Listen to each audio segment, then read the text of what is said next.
Frères et sœurs, bonsoir. Bonsoir et bon appétit, mais également bonne douche. Aujourd'hui, nous allons contempler la parole de Dieu comme vous ne l'avez jamais contemplée. Commençons d'abord par bon appétit. Nous savons que la parole de Dieu est une nourriture. La plupart de nos enseignants parlent de nourriture spirituelle. Mais elle est plus que ça. C'est une nourriture charnelle, corporelle, une nourriture que le monde ne connaît pas. Et pas que le monde, même nos adversaires ne le savaient pas. Cette nourriture, frères et sœurs, est la présence de Dieu. Et la parole que vous avez, c'est-à-dire la Bible, c'est la présence de Dieu. Deuxième, bonne douche. La parole de Dieu nous entretient intérieurement, mais également extérieurement. Elle nous lave, nous purifie. Pourtant, le Seigneur Jésus-Christ nous avait dit tout cela en nous disant que la parole de Dieu est esprit. Ça, c'est ce que nous avons par nos enseignants. Mais elle est également vie.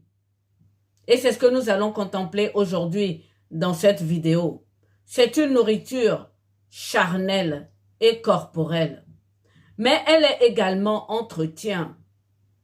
Et cet entretien, notre Seigneur le dit, c'est de l'eau pure, de l'eau vivifiante, jaillissante jusque dans la vie éternelle. Frères et sœurs, lire la Bible, c'est vous entretenir intérieurement comme extérieurement. La parole de Dieu que vous avez en main remplace l'arbre de vie qui était dans le jardin d'Éden. Cet arbre de vie, nous savons que ses feuilles guérissent les nations. Ce que je suis en train de dire ici, c'est que la parole de Dieu que vous avez en main, lorsque vous la lisez quotidiennement, elle est comme une nourriture plus que spirituelle, comme un complément alimentaire, plus que le pain, mais elle est également un remède qui guérit de tous les maux, intérieurs comme extérieurs. Rentrons donc dans cette vidéo très intéressante pour ce temps du commencement de l'hiver. La première partie de cette vidéo, frères et sœurs, il faut que je vous démontre que cette parole de Dieu n'est pas seulement une nourriture spirituelle, qu'elle est également charnelle et corporelle. Et c'est ce que nous allons voir dans cette première partie. Commençons donc par Adam et Ève dans le jardin d'Éden. Ils étaient spirituels. Dieu ne les avait pas encore couverts de peau. Nous sommes d'accord. Et pourtant, Dieu avait mis dans le jardin de quoi se nourrir pour Adam et Ève. Il leur avait dit, vous mangerez de tous les arbres à fruits qui sont dans le jardin. Remarquez, frères et sœurs, qu'ici, à ce niveau, Adam et Ève n'avaient pas le droit de manger de la viande. Adam et Ève, comme Dieu, mangent. Et pourtant, Dieu est esprit, pur esprit. Et pourtant, il mange. Et donc, la parole de Dieu que nous avons en main n'est pas seulement une nourriture spirituelle. Elle est aussi charnelle, c'est-à-dire corporelle. Charnelle dans le sens où Adam et Ève mangeaient dans le jardin d'Éden avant que Dieu ne les couvre de peau. Et notre Seigneur Jésus-Christ, lorsqu'il est venu au milieu de nous, lorsque la parole donc s'est fait chair, il a ajouté non seulement que la parole est esprit, vie et eau vivifiante, que lui, son corps et son sang sont une vraie nourriture et un vrai breuvage. Vous voyez donc, frères et sœurs, que dans la parole que nous avons, la Bible que vous avez en main est un véritable complément alimentaire. Si donc, frères et sœurs, cette parole n'est pas seulement une nourriture spirituelle, ça veut dire qu'elle procure et la vie et de l'eau. Rappelons-nous ce qui s'est passé avec Moïse dans le désert. Il y avait la présence de Dieu, la nuée, et il y avait également le rocher qui les suivait pour leur donner de l'eau à boire.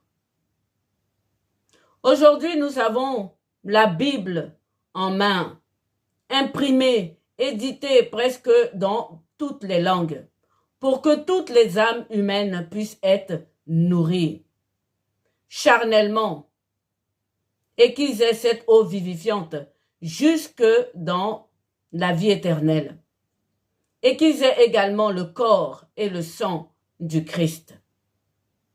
Vous voyez que la parole de Dieu est une nourriture qu'on appellerait aujourd'hui un repas complet. Continuons avec nos frères israélites qui n'avaient pas la parole de Dieu. Ils avaient une vraie famine. Ils ont connu pendant longtemps la famine dans le désert, tout simplement parce que ils n'avaient pas la parole de Dieu ou lorsque Dieu leur cachait sa face. La parole de Dieu n'est pas seulement spirituelle, frères et sœurs. Elle est aussi vie. Et donc, lorsque Dieu nous cache sa face, nous connaissons ce qu'on appelle une vraie famine. Remarquons dans les temps actuels, le monde occidental qui se déchristianise. Les gens ne lisent pas la Bible. Malgré les mets succulents qu'ils ont, malgré toutes les richesses qu'ils ont, ils ont beau manger des repas hautement, scientifiquement complets, ils restent toujours dans une sorte de faim, de famine. Parce que tout simplement la parole de Dieu n'est pas seulement une nourriture spirituelle, elle est aussi une nourriture charnelle et corporelle. Frères et sœurs, l'homme, aujourd'hui, affamé, est à la recherche de nourriture de plus en plus complète. Dans ce monde aujourd'hui qui ne lit pas la Bible, il y a une vraie famine, et sur tous les plans. Regardons dans nos pharmacies ce qui se passe. Il y a beaucoup de compléments alimentaires, beaucoup de vitamines pour compléter la nourriture, les apports de la nourriture. Mais ils vont très loin. Aujourd'hui, on ne cuit plus les aliments de peur de perdre les vitamines naturelles de ces aliments. Aujourd'hui, nous avons aussi des steaks tartares. C'est presque la viande crue. C'est dire à quel point l'homme a besoin de la nourriture de Dieu. Et cette nourriture, frères et sœurs, après tous les exemples que je viens de vous donner, elle n'est pas seulement une nourriture spirituelle. Cet enseignement a troublé beaucoup de nos confrères qui pensent que lire la Bible, c'est seulement spirituel. Lire la Bible, la nourriture n'est pas seulement spirituelle. J'ai bien peur de me répéter. C'est une nourriture charnelle et corporelle.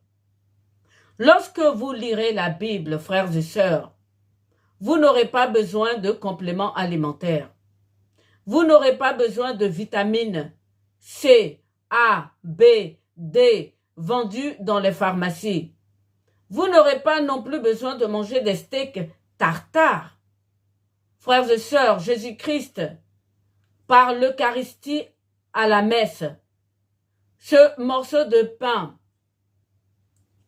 lorsque l'on a foi, ça devient un vrai breuvage, une vraie viande à manger. Le Christ dira, mon corps, c'est une vraie nourriture et mon sang, c'est un vrai breuvage. Lire la Bible, frères et sœurs, je vous le répète, ce n'est pas seulement une nourriture spirituelle, c'est aussi une nourriture corporelle et charnelle. Pour que les jeunes puissent comprendre ce que je dis, vous allez me dire, ce dicton, l'homme ne vit pas seulement d'amour et d'eau fraîche, mais sans l'amour et sans l'eau fraîche, comment est-ce que l'homme pourra vivre? Il vivra dans une famine. Et c'est ce qui se passe pour ceux qui ne lisent pas la Bible. Donc la Bible, c'est la présence de Dieu, c'est l'amour et c'est également de l'eau fraîche. Les grands mystiques connaissent ce qu'on appelle une sécheresse spirituelle ou la nuit de l'esprit.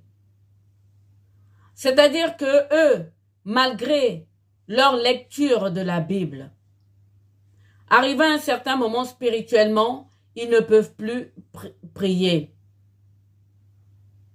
La Bible n'est pas seulement une nourriture spirituelle. Elle est aussi une nourriture charnelle et corporelle. Pour donc conclure cette première partie de ma vidéo, je vous dirai, frères et sœurs, que Dieu est amour. Il est amour et eau fraîche. L'amour est une nourriture, une vraie nourriture. Et l'eau fraîche, personne ne peut vivre sans eau. Lisez la Bible. C'est un entretien corporel, charnel, pas seulement spirituel, comme vous avez l'habitude d'avoir de vos enseignants. Voyons voir maintenant dans cette deuxième partie ce que j'appelle une nourriture que le monde ne connaît pas. Une nourriture que même nos adversaires ne connaissaient pas. C'est une science extraordinaire de Dieu que cette parole que nous pouvons manger, qui nous nourrit. Commençons toujours par Adam et Ève.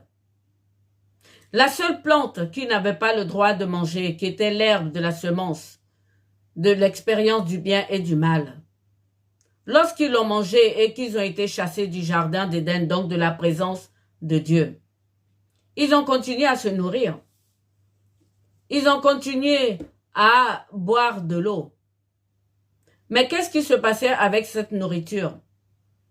Non seulement plus ils mangeaient, ils avaient toujours faim, plus ils buvaient, ils avaient toujours soif, comme nous l'a expliqué notre Seigneur Jésus-Christ à la femme samaritaine. La présence de Dieu, frères et sœurs, est une vraie nourriture. Sa parole est une nourriture que le monde ne connaît pas. Voyons voir dans Matthieu 4, les versets 1 à 4.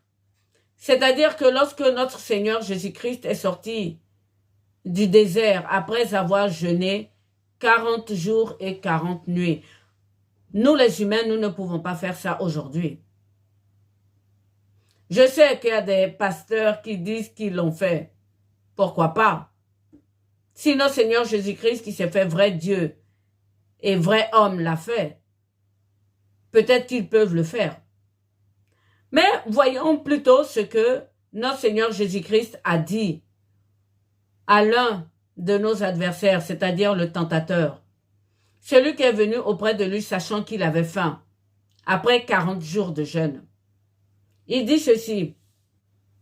Donc, dans le texte de Matthieu 4, ce qu'on appelle la tentation de Jésus-Christ. Voilà ce qui s'est passé à sa sortie du désert. Après avoir jeûné 40 jours et 40 nuits, il eut faim. Le tentateur s'étant approché lui dit, « Si tu es fils de Dieu, ordonne que ces pierres deviennent des pains. » Parce que notre Seigneur Jésus-Christ avait faim.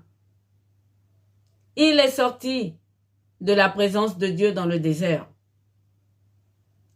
Ce que notre tentateur ignorait, c'est que lors du baptême, l'Esprit est descendu sur Jésus-Christ sous la forme d'une colombe.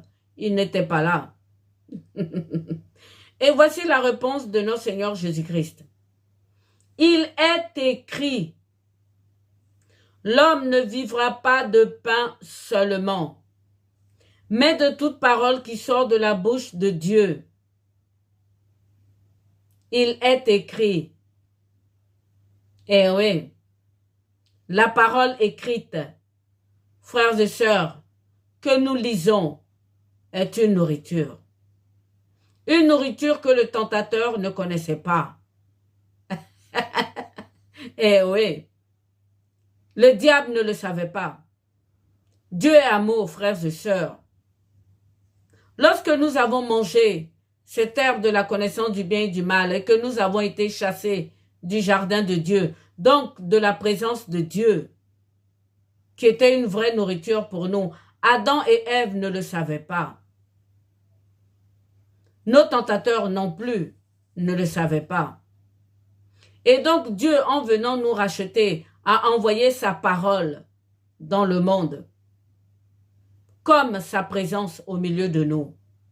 La Bible que vous avez en main, c'est la présence de Dieu au milieu de vous, avec vous.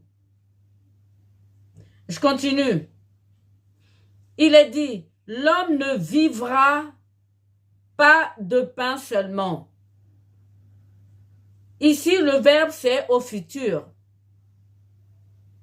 Il n'est pas écrit l'homme ne vit pas seulement de pain, mais l'homme ne vivra pas seulement de pain, mais de toute parole qui sort de la bouche de Dieu. Ça veut dire que la nourriture, qu'est la parole de Dieu, est aussi vie. Et notre Seigneur Jésus-Christ, en disant ça au tentateur, était certainement en train de lui révéler ici que lui-même, il est venu en tant qu'agneau de Dieu pour nourrir les humains. Mon corps est une vraie nourriture. Mon sang est un vrai breuvage. Allons dans l'Ancien Testament. On va donc dans Ézéchiel. Et nous allons voir ce qui s'est passé avec Ézéchiel. C'est dans Ézéchiel 2. Alors, ceux qui ne connaissent pas Ézéchiel, qui n'ont pas encore lu la Bible, Ézéchiel a rencontré Dieu. Il est celui qui a vu le char de Dieu. Et c'est très bien décrit dans la Bible. Et donc, au verset 9, donc Ézéchiel 2, verset 9, il est dit ceci. « Je regardais, et voici une main était étendue vers moi, et elle tenait un livre en rouleau. » Un livre en rouleau. Il le déploya devant moi, et il était écrit au dedans et au dehors, des lamentations, des plaintes et des gémissements y étaient écrits. Il me dit, fils de l'homme, mange ce que tu trouves, mange ce rouleau et va, parle à la maison d'Israël. J'ouvris la bouche et il me fit manger ce rouleau. Il me dit, fils de l'homme, nourris ton ventre et remplis tes entrailles de ce rouleau que je te donne. Je le mangeai et il fut dans ma bouche doux comme le miel. Si dans la première partie, j'ai dit que la parole de Dieu était comme de l'amour, c'est parce que cette parole est douce dans notre bouche, comme du miel. Qui aujourd'hui mangerait la Bible papier que nous avons? Lorsque je parle de la science de Dieu, là, frères et sœurs, il suffit que nous méditons la parole de Dieu, que nous la lisons tous les jours dans le lieu secret quotidiennement. Et cette parole devient douce dans notre bouche comme du miel. Elle nous nourrit. Ézéchiel l'a mangé carrément avec le rouleau. Et notre Seigneur Jésus-Christ l'a fait manger également à Patmos, à Jean. Vous avez cet épisode dans l'Apocalypse. Jean a mangé cette parole. Elle était douce dans sa bouche et dans ses entrailles, elle était devenue amère. La parole de Dieu, frères et sœurs, n'est pas seulement spirituelle. Elle est aussi charnelle, vivifiante et aussi un entretien. Continuons donc avec notre Seigneur Jésus-Christ qui parle aux Juifs.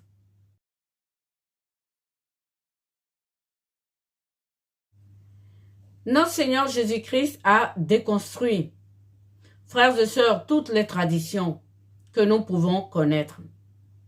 Voilà ce qui s'est passé dans Marc 7, lorsque les disciples de Jésus-Christ ont pris leur repas sans se laver les mains. Notre Seigneur Jésus-Christ leur répondit au verset 6. « Hypocrite, Isaïe a bien prophétisé sur vous, ainsi qu'il est écrit, « Ce peuple m'honore des lèvres, mais son cœur est éloigné de moi. » Au verset 15. « Il n'est hors de l'homme rien qui, entrant en lui, puisse le souiller. Mais ce qui sort de l'homme, c'est ce qui le souille. Si quelqu'un a des oreilles pour entendre, qu'il entende. » Et ses apôtres lui demandaient, mais qu'est-ce que tu as voulu dire par cette parole, Seigneur? Il leur dit, vous aussi, êtes-vous donc sans intelligence? Ne comprenez-vous pas que rien de ce qui du dehors entre dans l'homme ne peut le souiller, car cela n'entre pas dans son cœur, mais dans son ventre, puis s'en va dans les lieux secrets qui purifient tous les aliments.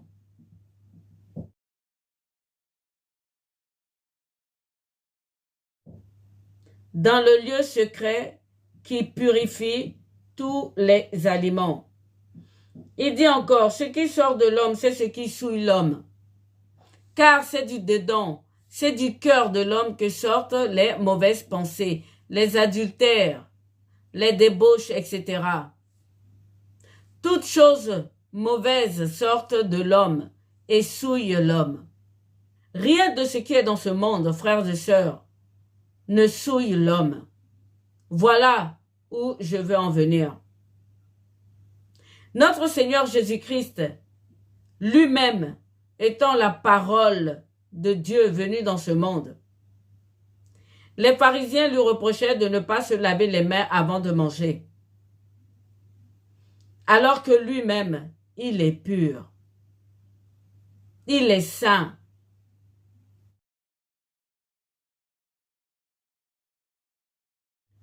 Revenons donc sur cette phrase, cette parole extraordinaire de notre Seigneur Jésus-Christ.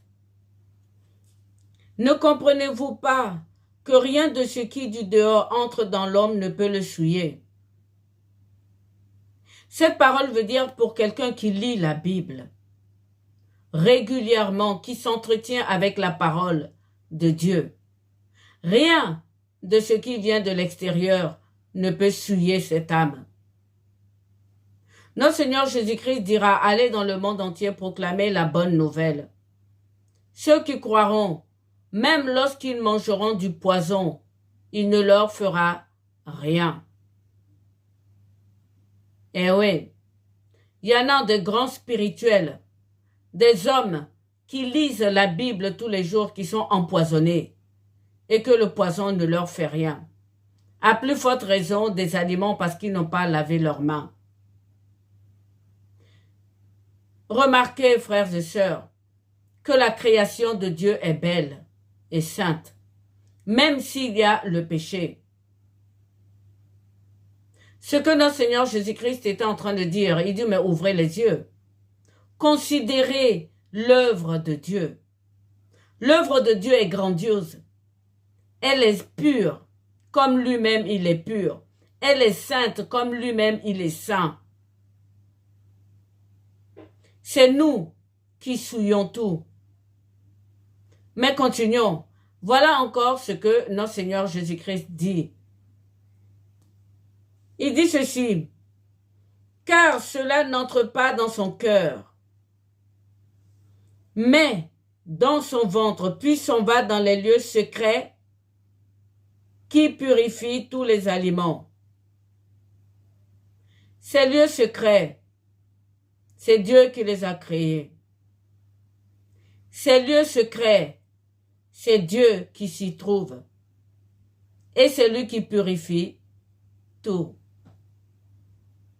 Là, dans ce cadre, frères et sœurs, de Marc 7, la tradition des pharisiens, nous venons de voir que la parole de Dieu est aussi entretien. Elle n'est pas seulement nourriture, mais elle est aussi entretien. Lorsque nos pasteurs font des délivrances, la plupart des personnes qui ne lisent pas la Bible vomissent une sorte d'eau gluante que eux-mêmes y décrivent comme lourde et remplie d'écume, c'est-à-dire de la mousse, comme l'écume de la mer. Les pasteurs eux-mêmes qui font ces délivrances ne vomissent pas,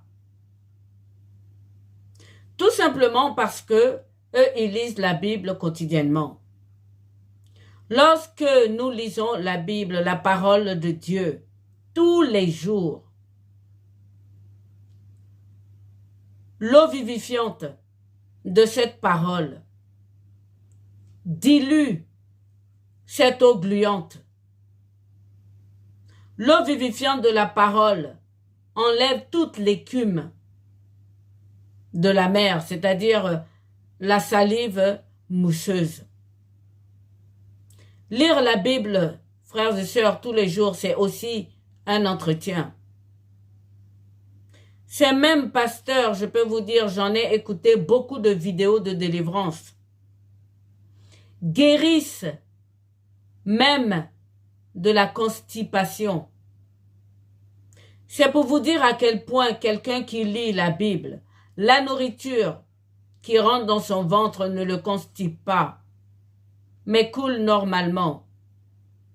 Et je ne vous parle même pas des autres guérisons qu'ils font uniquement par la parole. Le sida est guéri, l'hépatite B est guérie, la fièvre s'en va, etc., etc. Tout cela grâce à la seule parole de Dieu. C'est une science qui nous dépasse, frères et sœurs. Lisez la Bible. Quotidiennement, c'est ce qu'on vous dit. Tous les jours. Et lorsque vous lisez cette parole, vous avez ce qu'on appelle un complément alimentaire. Vous avez également un entretien, comme nous venons de le voir. Extérieur comme intérieur. Continuons avec cet autre épisode de Jésus-Christ, toujours avec les pharisiens. Ils sont venus le voir et ils disent, mais pourquoi les disciples de Jean jeûnaient et eux, les disciples du Christ ne jeûnent pas? La réponse de notre Seigneur Jésus-Christ a été que lui, étant l'époux, il est présent et que en ce moment, ils sont en noces. Et lorsque lui, il leur sera enlevé, ils pourront jeûner.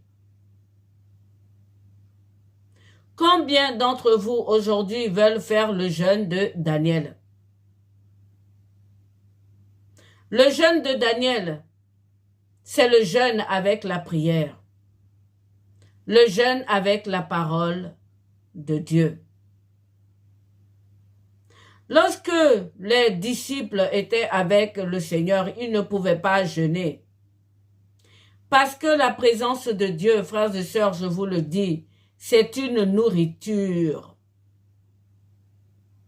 Ils ne mangeaient pas le Christ puisqu'il n'avait pas encore été crucifié comme ce que nous avons aujourd'hui dans l'Eucharistie.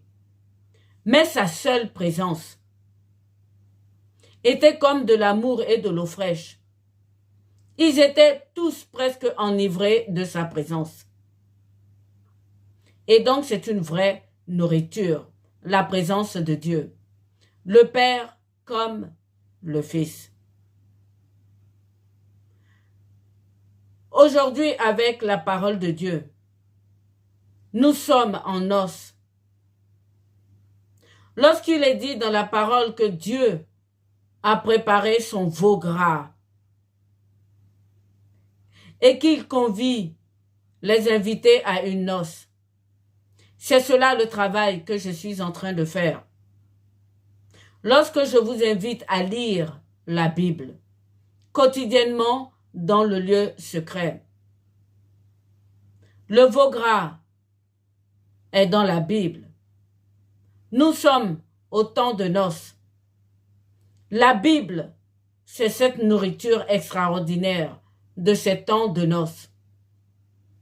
Si vous ne mangez pas la parole de Dieu, si vous ne mangez pas le corps du Christ, si vous ne buvez pas le sang du Christ, si vous ne vous entretenez pas avec la parole de Dieu, vous serez comme dans une sorte de famine. Et elle n'est pas seulement spirituelle, elle est aussi corporelle.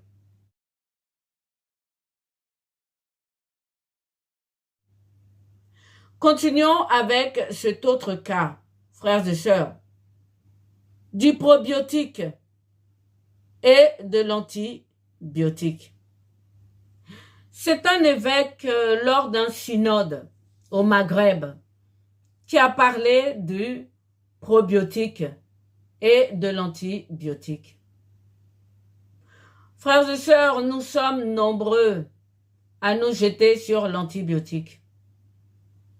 Parce que lorsque nous avons des attaques virales comme l'hépatite, le rhume, la peste, la toux, quelle que soit la maladie que nous avons, nous nous jetons vers l'antibiotique.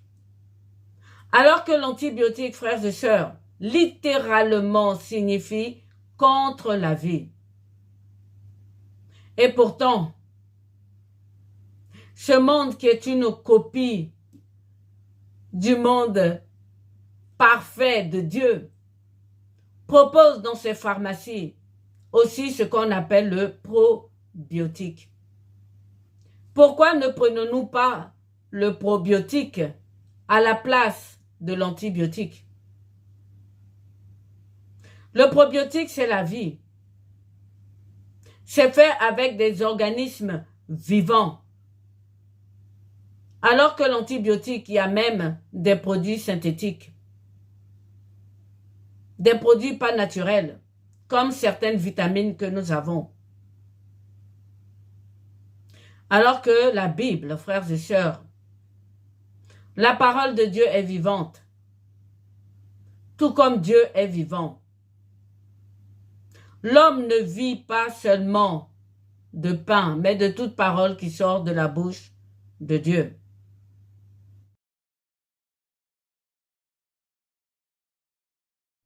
lire la Bible quotidiennement, c'est comme prendre un probiotique. C'est un entretien extraordinaire. Dans certains monastères, les sœurs, lorsqu'elles prennent leur déjeuner ou même leur dîner, c'est toujours en présence de la lecture de la parole de Dieu. Elles ont bien compris. Car la parole de Dieu vient comme un complément, un levain pour compléter leur alimentation. Le meilleur probiotique, frères et sœurs, que vous ayez, surtout dans ce temps d'hiver, c'est la parole de Dieu. Non seulement cette parole, comme je vous le dis, elle n'est pas une nourriture seulement spirituelle. Elle nettoie également. Puisqu'elle vous guérit du sida, c'est un nettoyage. De l'hépatite B, c'est un nettoyage. De la constipation, c'est un nettoyage. Elle empêche certaines personnes de vomir cette eau gluante. Combien d'entre vous ne boivent plus l'eau du robinet? Parce qu'il y a des détergents là-dedans, tout simplement. Alors que l'eau de la Bible est vivifiante. Il n'y a pas de détergent. Même l'eau des bouteilles n'est pas aussi pure qu'on nous les présente. Maintenant, j'ouvre ma parenthèse. La Vierge Marie. Voyez-vous, Lourdes, c'est exactement l'image de la parole de l'eau vivifiante de Dieu. Dans le désert, les Israélites avaient un rocher qui les suivait. L'emplacement de Lourdes, l'eau pure qui sort du rocher, c'est la signification. Et cette eau lave et purifie. Lorsqu'on va boire cette eau fraîche, nous ne vomissons pas. Et oui, tout comme vos pasteurs ne vomissent pas non plus. La Vierge Marie s'occupe bien de l'Église catholique. Pourquoi? Parce qu'on la vénère et elle nous le rend bien.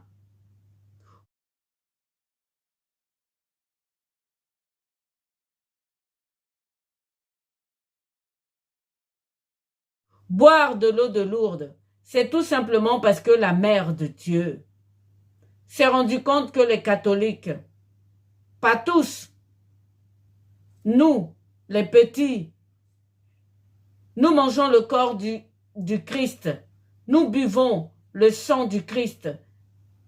C'est vrai que c'est suffisant, il l'a dit lui-même. Celui qui mange mon corps et boit mon sang a la vie en lui. Mais très peu des petites gens de l'Église catholique ne lisent la Bible régulièrement. Je le sais, puisque moi aussi, tous les dimanches, j'allais à la messe. Mais lire la Bible comme je le fais actuellement, je ne le faisais pas. Donc, il faut lire la Bible, frères et sœurs.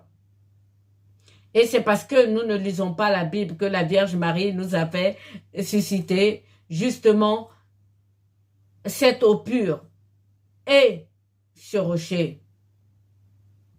J'espère qu'avec cette vidéo, j'ai pu vous montrer que la parole de Dieu n'est pas seulement une nourriture spirituelle. Elle est aussi une nourriture charnelle et corporelle. Lorsque vous, en tant que chrétien, si on vous empoisonne, s'il ne vous fera rien, c'est bien que la parole vous protège et que c'est un entretien. Lorsque vous lisez la Bible régulièrement, vous n'avez pas besoin de Chanel 5 ou de Christian Dior ou de J'adore, ces parfums. Parce qu'en général, ceux qui ne lisent pas la Bible connaissent la peste, la lèpre, connaissent tous les problèmes que nous savons de mauvaise odeur. Et lorsque vous lisez la Bible, ça vous nettoie de tout ça, frères et sœurs. Lisez la Bible. Lorsque les peuples dans le désert, nos frères israélites qui avaient beaucoup souffert, ils n'avaient pas la parole de Dieu. Ils pouvaient faire des centaines, des milliers de jours sans avoir la parole. Elle n'était pas donnée à tout le monde. Aujourd'hui, nous avons tous la parole. Non seulement nous avons la parole de Dieu, mais nous avons le Fils aussi qui s'est fait nourriture.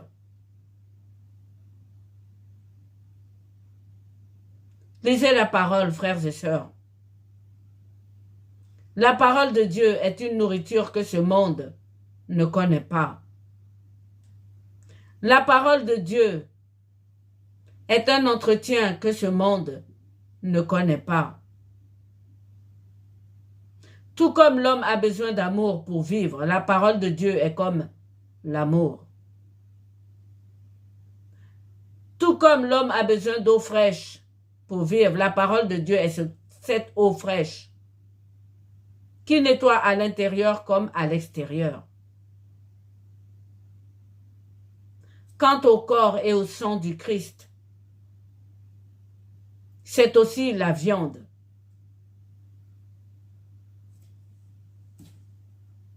J'ai envie de dire à ceux qui mangent le tartare, essayez la communion, l'hostie au corps et au sang du Christ. Lisons la Bible, frères et sœurs. La Bible nettoie. La Bible guérit. La Bible nourrit. Ce n'est pas seulement une nourriture spirituelle, comme vous disent les enseignants.